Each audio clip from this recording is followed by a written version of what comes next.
আসসালামু আলাইকুম। property.com থেকে আপনাদেরকে অনেক অনেক প্রীতি ও শুভেচ্ছা জানাচ্ছি। আমি আজকে আসছি আপনাদেরকে নতুন একটি চমক নিয়ে, নতুন একটি প্রজেক্ট নিয়ে। আমি আজকে আপনাদেরকে দেখাবো একটি শেয়ার ভিত্তিক একটি জমি বিক্রি হবে। সেই জমির A to Z এবং আদ্যপান্ত তুলে ধরবো। আমি এই যে এখন যেই প্রজেক্টটা আছে, অর্থাৎ যেই জমিতে আছে, আপনারা দেখতে পাচ্ছেন এই যে এটা পুরো বাউন্ডারি করা উত্তরা ডিয়াবাড়ির খুবই কাছে একটি প্রজেক্ট। 5 কাঠার মধ্যে এই প্রজেক্টটি চমৎকার ফিউচার, চমৎকার এনভায়রনমেন্ট হবে এখানে। আমি ঠিক জমির মাঝখানে অবস্থান করছি। এই যে এটা হলো জমির মাঝখান। এখানে আপাতত একটা অফিস আছে, এটা পুরোটাই এখানে রাজুক অনুমোদন এবং সয়েল টেস্ট থেকে সব কিছু কমপ্লিট হয়ে গেছে। এখানে G+9 বিল্ডিং হবে। ফিউচারে এখানে অনেক কিছুই হবে। আমি আজকের এই ভিডিওতে আপনাদেরকে দেখাবো, এই জমির আদ্যপান্ত তুলে ধরবো এই ভিডিওতে, চেষ্টা করব। আর এই আশপাশটা দেখেন, এই যে কত হাই রাইজ বিল্ডিংগুলো, জাস্ট একটু দেখেন। এই যে হাই রাইজ বিল্ডিংগুলো একটু দেখেন। এই যে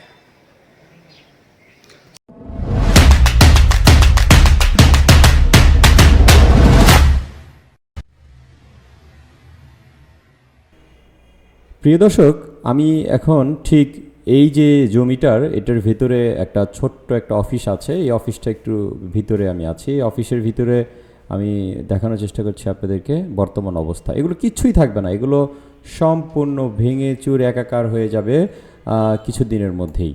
আপনারা আসলে দেখলে বুঝতে পারবেন বর্তমান অনেকটাই গুছিয়ে নিয়েছে ওনাদের কার্যক্রম, খুব দ্রুতই কাজ শুরু করে দেবে। আমি এখন আছি বর্তমানে, এটাকে বলে দিয়াবাড়ির ঠিক যেই ফায়ার সার্ভিসটা আছে, ফায়ার সার্ভিসের পেছনের যে এরিয়া কালো মার্কেট, হ্যাঁ, তার পেছনের এরিয়াতে একদম। এখান থেকে দিয়াবাড়ির মেট্রো যেই স্টেশন আছে সেই স্টেশনে যাইতে সর্বোচ্চ হেঁটে গেলে 5 মিনিট সময় লাগবে। তো প্রিয় দর্শক, আমি আজকে এই ভিডিওটা লম্বা করব না। আমি জাস্ট এখানকার একজন যে নাকি শেয়ার নিয়েছে এমন একজন লোকের সাথে কথা বলবো, এলাকার স্থানীয়, এবং পাশেও ওনার আরেকটা প্রজেক্ট আছে শেয়ার ভিত্তিক একটা প্রজেক্টের, বর্তমানে সে সেখানে অলরেডি থাকছে। তো এটার সাথে উনি জড়িত আছে। আমি ওনার কিছু বক্তব্য নিব। জাস্ট এই ভিডিওটি আমি এখানে শেষ করে দেব। এটার পরেই এটা হলো প্রথম পর্ব, স্টেপ বাই স্টেপ আরও ভিডিও আসবে। আপনারা জাস্ট এই ভিডিওটা, আমি মনে করি আপনারা জাস্ট লোকেশনটা, এরিয়াটা একটু দেখে নিন। পরবর্তীতে আমি আরও ডিটেলস আপনাদেরকে জানাবো। তো আমি সরাসরি এখন মূল বক্তব্যে চলে যাচ্ছি। প্রিয় দর্শক, এই 5 কাঠার এই প্রজেক্টের প্ল্যানিং সম্পর্কে বিস্তারিত একটু কথা বলবে আমাদের সম্মানিত স্যার। এই প্রজেক্টের একটু ডিটেলস একটু বলেন তো। আসসালামু আলাইকুম, আমি কাজী মুস্তাফিজুর রহমান বলছিলাম, Madina washing dyeing MD Tongi basic factory. আর আমার বাসাও এখান থেকে মনে হয় যে 100 গজ দূরে 10তলা বিল্ডিং দেখা যাচ্ছে। এই 10তলা দোতলা আমি থেকে আমরা এই বিল্ডিংটা 27 জনে নিয়েছিলাম। এবং এই সিস্টেমেই আমার এক ভাই, জুলফিকারের ভাই, ওনার 5 কাঠা জায়গা অলরেডি G8 মানে গ্রাউন্ড ফ্লোর এবং 8তলা, এবং গ্রাউন্ড ফ্লোরটা পার্কিং হবে, 8তলা ফ্লোর হবে, আর 16টা ইউনিট হবে। এবং এটা শেয়ারে সেল করা হচ্ছে এবং নিজস্ব জায়গা, এটা সয়েল টেস্ট এভরিথিং।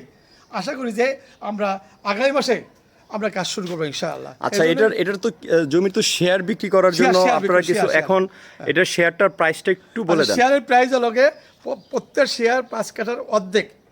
এটার শেয়ার ভ্যালু হচ্ছে 22 লক্ষ টাকা। শেয়ার ভ্যালু হচ্ছে 22 লক্ষ টাকা, ফিক্সড 22 লক্ষ টাকা। 22 লক্ষ টাকা। আচ্ছা, এটা কি আপনারা এটার কাজ কত দূর আগাইছেন? এটা কাজ হলো আমরা আগামী মাসে কাজ শুরু করবো ইনশাআল্লাহ। এটা আমাদের plan A to Z soil test everything. এটা আমরা ওই যে পাইলিং এর কাজটা শুরু করবো আগামী মাসে।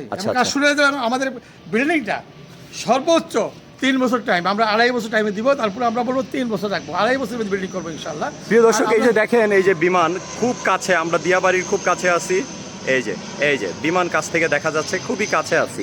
হ্যাঁ জি স্যার, বলেন। তা এটা আমাদের টার্গেট হলো আমাদের কমিটমেন্ট, আমাদের quality A to Z everything. আমরা 3 বছর বলবো, এটা 2.5 বছর হবে ইনশাআল্লাহ। এবং 2.5 বছরই, তার থেকে একদিনও বেশি হবে না। তবে আমাদের টার্গেট 3 বছর। যাই হোক, আলহামদুলিল্লাহ আপনারা আমার সাথে আসবেন। আমার 3টা বিল্ডিং পরে আমরা 27 জনের মিলে একটা বিল্ডিং নিছি, যেখানে আমি অলরেডি বসবাস করতেছি করোনার আগের থেকে। এবং এইভাবে আমরা মানুষকে হেল্প করার জন্য, কারণ মানুষরা আজকে বেকার পড়তেছে, ডেভেলপের কাছ থেকে জায়গা নিয়ে রেট বেশি, ঠিকমতো বুঝতে পায় না, টাইমলি পায় না, বিভিন্ন রকম আচ্ছা, সমস্যা 22 লক্ষ টাকা দিয়ে জমি নেওয়ার পরে পরবর্তীতে ফ্ল্যাটের কেমন আচ্ছা, খরচ flat যাইতে নিতে পারে পরবর্তীতে একটু আমার ধারণা মনে হয় দিয়ে দেন। 25 লক্ষ প্লাস মাইনাস 25-এর মতো। বলা যাবে না। আচ্ছা, এটা তাহলে আড়াই লক্ষ- আমি আনুমানিক ধরে নিলাম 25 57 লাখ টাকা ধরে নিলাম, 25 ধরে নিলাম, 25 আর এদিকে হচ্ছে 22, তাইলে এভারেজে ধরেন আপনার টোটাল 50-এর কাছাকাছি। না 35 আর 22 ও, 57 বিল্ডিং এ 35। হ্যাঁ আচ্ছা, 35 প্লাস মাইনাস আর 57। হ্যাঁ, 57 আচ্ছা, আমি 60ই ধরলাম। এই বিল্ডিংটা কমপ্লিট হয়ে গেলে তখন ওই এটা ফ্ল্যাটের building complete হয়ে ভ্যালু গেলে কত হবে? কমপক্ষে 1,20,00,000 টাকা বিল্ডিং হবে। কমপক্ষে 1 কোটি 20। কমপক্ষে আড়াই বছর পরে আরো বেশি হতে পারে, কারণ কি জন্য এটা মেট্রো রেলের কারণে এগুলো সমস্ত জায়গায় মানে হাই রাইজ বিল্ডিং হচ্ছে বাস, বাস, সেক্টর না enough, সেক্টরে। প্রিয় দর্শক, আপনারা তো দেখলেন, আমি কথা বললাম। এখানে বর্তমানে আপনারা যদি এই প্রাইজে বর্তমানে 22 লক্ষ টাকা এই দরে এই জমিটা ক্রয় করেন, আপনারা খুব অচিরেই, খুবই দ্রুত, যেহেতু উত্তরাতে খুব দ্রুত দাম বাড়ছে এবং আমি যেখানে আছি সেখানে খুবই ডিমান্ডেবল একটি এরিয়া, খুবই ডিমান্ডেবল একটি এরিয়া। এখানে আপনার প্রজেক্টটা নেওয়ার পরেই কিন্তু এই শেষ হওয়ার পরেই, শেয়ারটা শেষ হওয়ার পরেই বিল্ডিংয়ের কাজ ধরবে। বিল্ডিংয়ের কাজ ধরা মাত্রই কিন্তু আপনার আশেপাশে আরও অনেক বিল্ডিং হচ্ছে, অনেক হাই রাইস, অনেক ভূতল ভবনগুলো হচ্ছে। তো অ্যাভারেজে যদি 60 লাখ টাকাও আপনার জমির, আপনার পুরো ফ্ল্যাটের আপনার ডিমান্ড হয়ে যায়, তখন আপনার 1 কোটি 1.5 কোটি টাকা ডিমান্ড এসে পড়বে ইজিলি। তো আজকের এটা প্রাথমিক একটা ভিডিও, আমি এই ভিডিওটা এখানেই শেষ করছি। পরবর্তীতে স্টেপ বাই স্টেপ আমি আবার আপনাদের কাছে আসবো। আমি সালিহ লাবলু বিদায় নিচ্ছি এখান থেকে। আসসালামু আলাইকুম।